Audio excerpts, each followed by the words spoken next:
you brought up things like recess and going to friends' houses and things like that. I know this time of year, back to school is starting to crop up again. Hmm. And parents, their kids are going to be out of their sight for perhaps 6, 7 hours a day. Um, are there things that should be on the back to school checklist?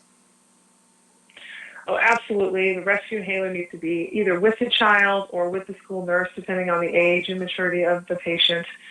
Asthma action plan has got to be written by the physician, whether it's the pediatrician or the allergist. Oftentimes it's done. The phone's ringing in the background. Sorry. Oh, no problem. Oh, yes. Okay. So it's very important to have the asthma action plan written down for the teacher and the school nurse. I think it's also very important to have the patient and the parent taught how to properly use the inhaler, and to have the teacher and the school nurse make sure that they are taught properly and how to use the inhaler. I think you'd be surprised how simple something like that can often be overlooked, and inhalers aren't always used correctly. So it's hard to get relief if you're using an inhaler incorrectly.